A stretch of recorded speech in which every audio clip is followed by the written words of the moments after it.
Braka braka. The young elder does it again. Brings out the facts. With these prophetic breaths of the Most High. Like that? Say scriptures might take folks somewhere else.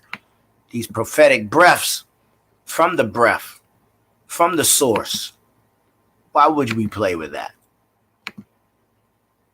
In the day-to-day, just drink enough water to not be thirsty. Number 2, coffee and tea dehydrate you. This is also a myth. Their water content will keep you hydrated, and they can absolutely count towards your daily intake. Number 3, only drinking water hydrates you. Wrong. Believe it or not, eggs are 76% water and come with the electrolytes built in. And things like spinach, carrots, and avocado are made up anywhere from 70 to nearly 100% water. Eating plenty.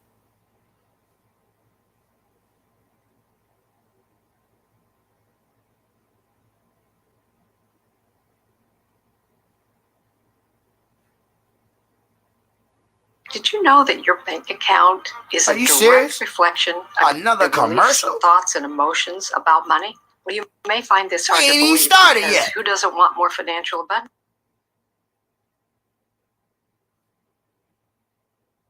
I think I messed up. Wait, I'm sure I did. Welcome to Young Elder TV, where UFOs, religions, Anunnaki, and black youth collide in a cosmic comedy. Meet Marcus, our fearless leader. He's an aspiring scientist and part-time alien enthusiast. Then there's Maya, his sister, a no-nonsense lawyer who secretly believes in ancient astronauts. Oh, and don't forget Grandma Pearl. She swears she had tea with an alien once. And finally, their quirky neighbor, Mr. Thompson, convinced he's a reincarnated god. With 3 million fans already hooked, Young Elder TV blends laughs with galactic mysteries. Ready to join the fun? Hit that subscribe button and dive into the cosmic chaos. Young Elder TV, where the stars align for comedy. What's going on YouTube? Listen up, Young Elder Gang. This is Dr. Joe Blow at you with another banger. Please make sure you like, subscribe, and share this video, fam. I hope this video get at least 100,000 likes. In this video, you will find history, definitions, scripture, information, and best of all, what we Americans have been deprived of from the beginning, the truth. Keep in mind, this content used in this video is intended for educational and informational purposes only. We will give you the total truth as we best overstand it today. Be sure to hit that like button, Young Elder Gang. Hit that subscribe button if you're new to the channel. Hit that bell, and don't forget to check back with us every day for new content. All right, let's get started. Today we will go in on the Blk-Hand. The Blk-Hand was a secret Moroccan society that operated in the early 14th century. The group's goal was to create a new world order from behind the scenes, to rule the world with total domination and control. The Blk-Hand was also the name of an American criminal organization that operated from the late 1600s to until present day. The Blk-Hand is a method of extortion used by the Blk-Hand immigrant gangsters who hid in gated communities in the United States. The Blk-Hand would send threatening letters to local merchants and other well-to-do people, often signed with a human hand or an ink-drawn revolver. If the target did not pay the ransom, their property would be destroyed, or the victim would be taken out or beaten.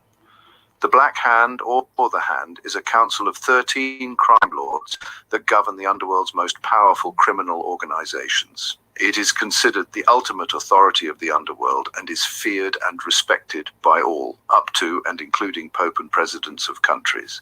The organizations represented by members of the Blk-Hand have many police forces, politicians, and bureaucrats around the world in their pockets, allowing them to conduct business with virtual impunity. The Blk-Hand is led by the Elder, who dwells in the deserts of Morocco. The Blk-Hand is described to be larger than any government on Earth, and that the foundation of the Blk-Hand dates back to the ancient times, long before the establishment of the Roman Empire. The Elder, also known as the one who sits above the hand, was the enigmatic and all-powerful leader of the Blk-Hand, who reside in the deserts of Morocco. To find them, travel to the Moroccan desert and follow the Canis Minor constellation. The Elder is considered to be the most powerful individual in the international criminal underworld and has a level of authority superior to those who have a seat at the Blk-Hand's table. The Blk-Hand people are the real 13 families. They are not the same as the Rockefellers and Rothschilds. These are what you call front families. They are trustees for the real 13 families who have dark skin, Enlil seed. Right lies in might, freedom an idea only, liberalism, gold, faith, self-government, despotism of capital, the internal foe, the mob, anarchy, politics versus morals, the right of the strong, the invincibility of due Masonic authority, end justifies means, the mob a blind man, political ABC party discord, most satisfactory form of rule, despotism, alcohol, classicism, corruption, principles and rules of the due Masonic government, terror, liberty, equality, fraternity, principle of dynastic rule, annihilation of the privileges of the Goy aristocracy, that is non-Jew, the new aristocracy, the psychological calculation, abstractness of liberty, power of removal of representatives of the people. Putting aside fine phrases, we shall speak of the significance of each thought. By comparisons and deductions, we shall throw light upon surrounding facts. What I am about to set forth, then, is our system from the 2 points of view, that of ourselves and that of the Goyim, that is, on Jews. It must be noted that men with bad instincts are more in number than the good, and therefore the best results in governing them are attained by violence and terrorization and not by academic discussions. Every man aims at power. Everyone would like to become a dictator if only he could. And rare indeed are the men who would not be willing to sacrifice the welfare of all for the sake of securing their own welfare. What has restrained the beasts of prey who are called men? What has served for their guidance hitherto? In the beginnings of the structure of society, they were subjected to brutal and blind force. Afterwards, to law, which is the same force, only disguised. I draw the conclusion that by the law of nature, right lies in force. Political freedom is an idea, but not a fact. This idea one must know how to apply whenever it appears necessary, with this bait of an idea to attract the masses of the people to one's party for the purpose of crushing another who is in authority. This task is rendered easier if the opponent has himself been infected with the idea of freedom, so-called liberalism, and for the sake of an idea is willing to yield some of his power. It is precisely here that the triumph of our theory appears. The slackened reins of government are immediately, by the law of life, caught up and gathered together by a new hand, because the blind might of the nation cannot for one single day exist without guidance, and the new authority merely fits into the place of the old, already weakened by liberalism. In our day, the power which has replaced that of the rulers who were liberal is the power of gold. Time was when faith ruled. The idea of freedom is impossible of realization because no one knows how to use it with moderation. It is enough to hand over a people to self-government for a certain length of time for that people to be turned into a disorganized mob. From that moment on, we get internecine strife, which soon develops into battles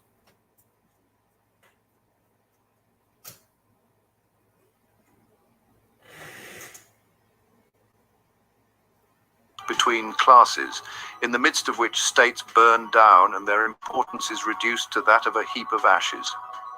Whether a state exhausts itself in its own convulsions, whether its internal discord brings it under the power of external foes, in any case it can be accounted irretrievably lost. It is in our power.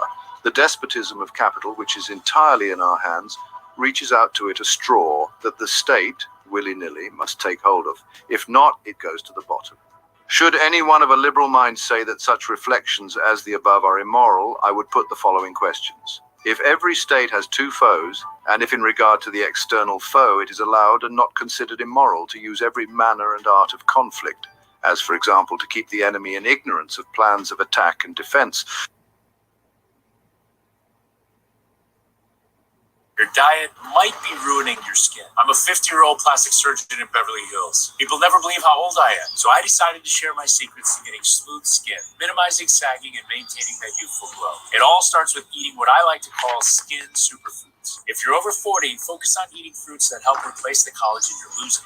Watermelon, one of my faves. The vitamin C in watermelons boosts collagen production, which improves skin elasticity and means less sagging. And a lot of people don't realize watermelon is also a natural exfoliator. Green tea. It's got an antioxidant that helps smooth the skin, but don't add sugar. Sugar can cause wrinkles and sagging on the neck and chin, the #1 indicator of aging. Stay away from citrus. Citrus fruits contain a compound called psoralins, which make the skin more sensitive to light. The more you eat, the more prone your skin becomes to sun damage. And bananas aren't your friend either. Bananas are high in histamines, which can result in itching, redness, and even swelling of the skin. Now, I gotta be honest, I do have a personal favorite thing I've added to my diet. It doesn't involve eating a bunch of fancy fruit or drastically changing what you eat. It's something my wife and her friends do too, and they all feel like they look 10 years younger. Can you actually age backwards during menopause? Before you answer, take a look at these women. They don't have drooping jowls or turkey necks, deep creases spreading across their foreheads, or fine lines around their eyes. They also don't have crepey skin on their arms and hands, or brown spots all over that seem to multiply. In fact, they're enjoying better skin today than they had a decade ago. How is that possible? I can tell you right now, it's not because of good genetics or any in-office procedures. It's not even some kind of miracle cream that's helping them look so much younger. Their story is actually much more interesting. See, they may have discovered a holy grail for youthful skin after 40, completely by accident, while looking for a natural way to help with hot flashes and night sweats. They began eating one specific type of food every single day, and it worked. But then they noticed something amazing and unexpected happening to their skin. In the next few minutes, I want to share the story and all the exciting science that's turning everything we thought we knew about menopausal skin upside down.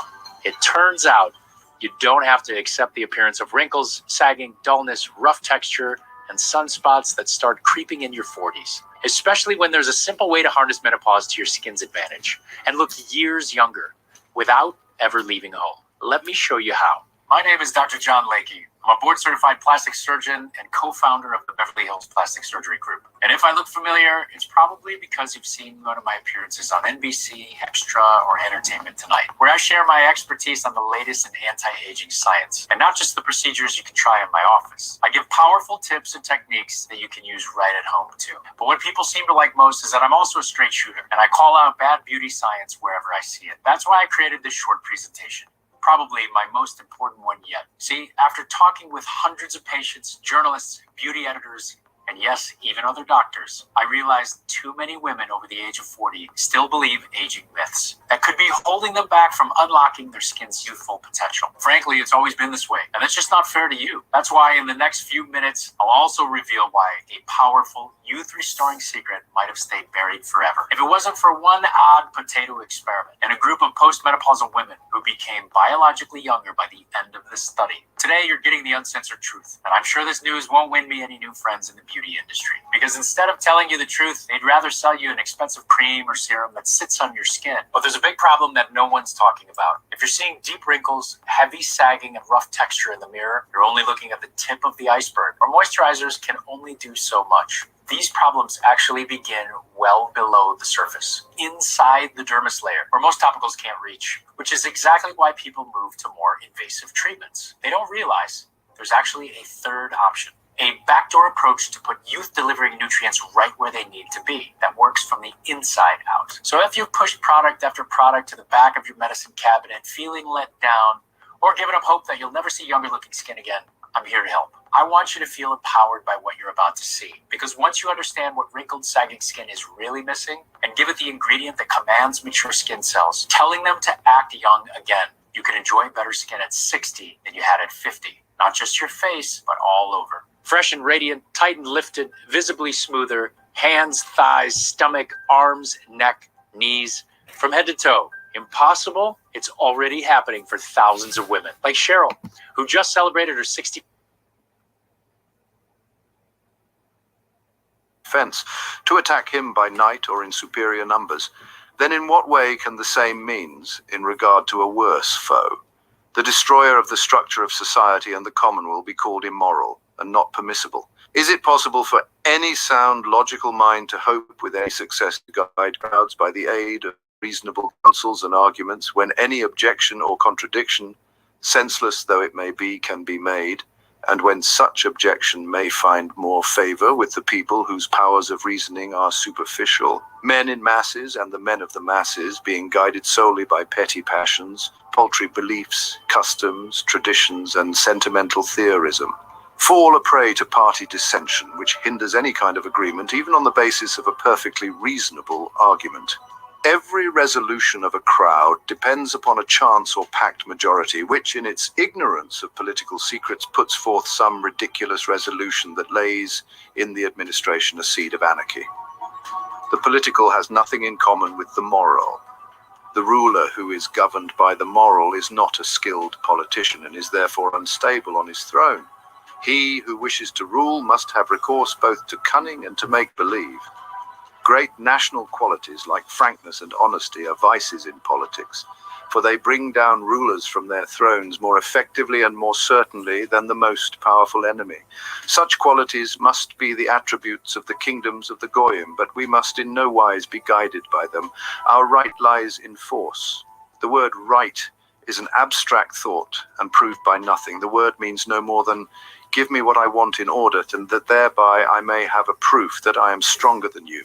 Where does right begin? Where does it end? In any state in which there is a bad organization of authority, an impersonality of laws and of the rulers who have lost their personality amid the flood of rights ever multiplying out of liberalism, I find a new right, to attack by the right of the strong, and to scatter to the winds all existing forces of order and regulation, to reconstruct all institutions and to become the sovereign lord of those who have left to us the rights of their power by laying them down voluntarily in their liberalism.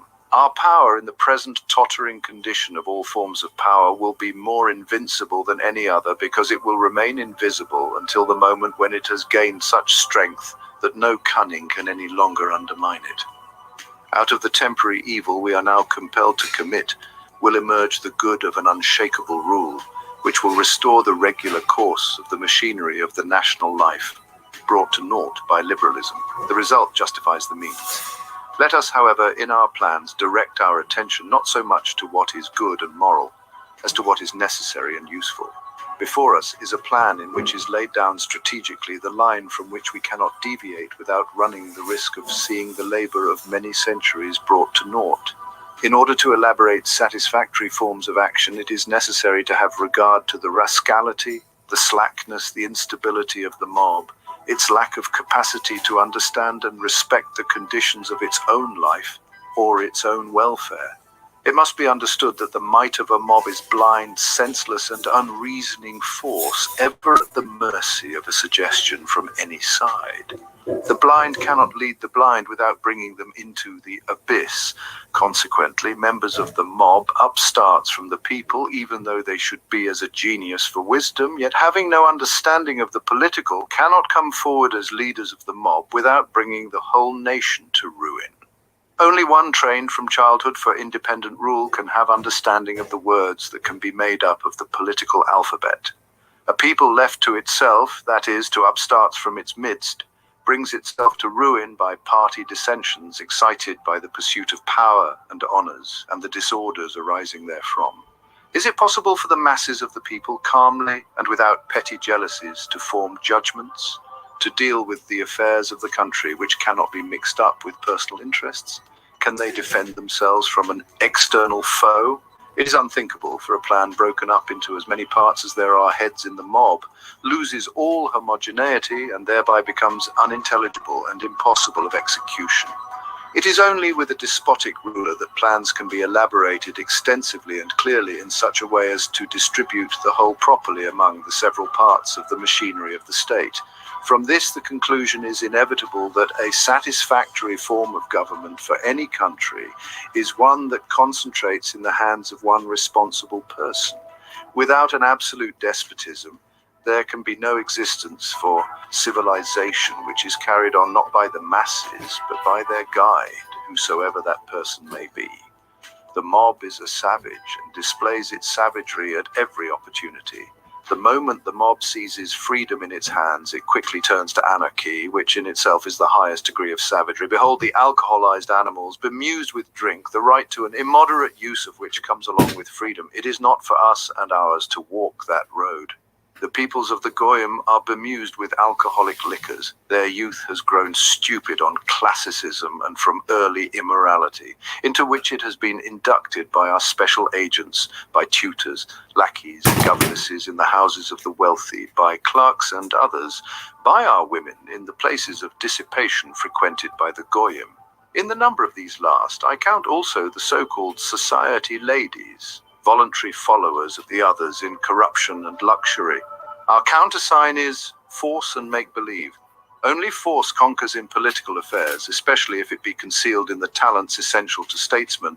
Violence must be the principle, and cunning the make-believe the rule for governments which do not want to lay down their crowns at the feet of agents of some new power. This evil is the one and only means to attain the end, the good. Therefore, we must not stop at bribery, deceit, and treachery when they should serve towards the attainment of our end. In politics, one must know how to seize the property of others without hesitation, if by it we secure submission and sovereignty.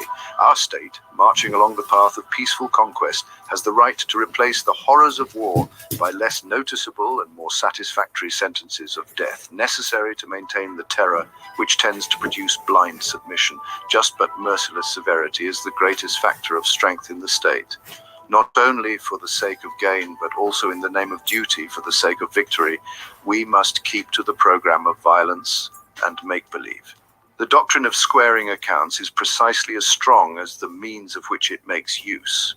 Therefore, it is not so much by the means themselves as by the doctrine of severity that we shall triumph and bring all governments into subjection to our super-government. It is enough for them to know that we are merciless for all disobedience to cease.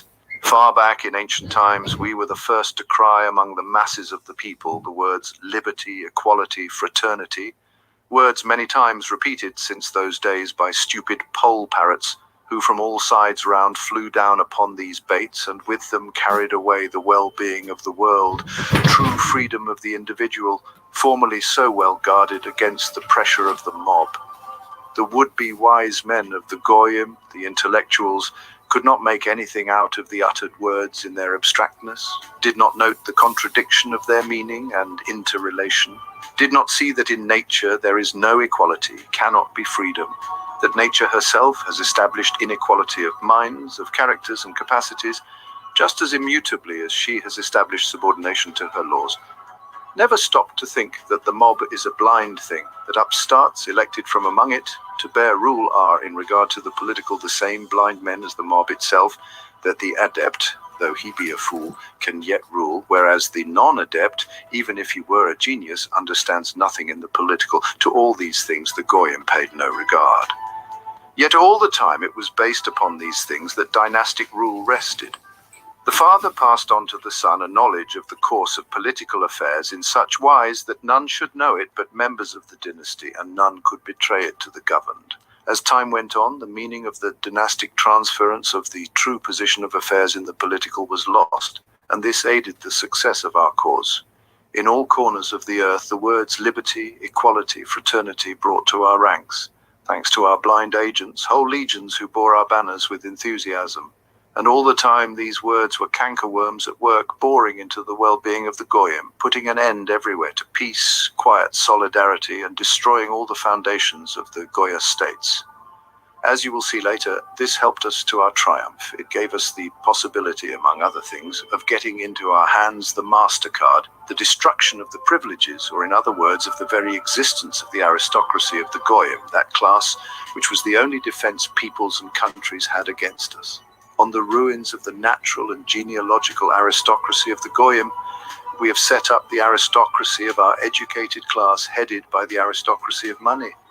The qualifications for this aristocracy we've established in wealth, which is dependent upon us, and in knowledge, for which our learned elders provide the motive force. Our triumph has been rendered easier by the fact that in our relations with the men whom we wanted to have always worked upon the most sensitive chords of the human mind, upon the cash account, upon the cupidity, upon the insatiability for material needs of man, and each one of these human weaknesses taken alone is sufficient to paralyze initiative, for it hands over the will of men to the disposition of him who has bought their activities. The abstraction of freedom has enabled us to persuade the mob in all countries that their government is nothing but the steward of the people who are the owners of the country, and that the steward may be replaced like a worn-out glove. It is this possibility of replacing the representatives of the people which has placed them at our disposal, and, as it were, given us the power of appointment.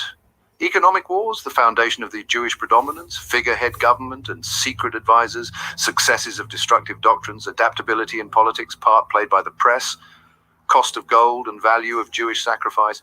It's indispensable for our purpose that wars, so far as possible, should not result in territorial gains. War will thus be brought on to the economic ground where the nations will not fail to perceive in the assistance we give the strength of our predominance, and this state of things will put both sides at the mercy of our international agentur, which possesses millions of eyes ever on the weth and unhampered by any limitations whatsoever. Our international rights will then wipe out national rights in the proper sense of right, and will rule the nations precisely as the civil law of states rule the relations of their subjects among themselves. The administrators whom we shall choose from among the public with strict regard to their capacities for servile obedience will not be persons trained in the arts of government, and will therefore easily become pawns in our game in the hands of men of learning and genius who will be their advisors, specialists bred and reared from early childhood to rule the affairs of the whole world. As is well known to you, these specialists of ours have been drawing to fit them for rule the information they need from our political plans, from the lessons of history, from observations made in the events of every moment as it passes. The Goyim are not guided by practical use of unprejudiced historical observation, but by theoretical routine without any critical regard for consequent results. We need not, therefore, take any account of them. Let them amuse themselves until the hour strikes, or live on hopes of new forms of enterprising pastime, or on the memories of all they have enjoyed. For them, let that play the principal part, which we have persuaded them to accept as the dictates of science, theory. It is with this object in view that we are constantly, by means of our press, arousing a blind confidence in these theories.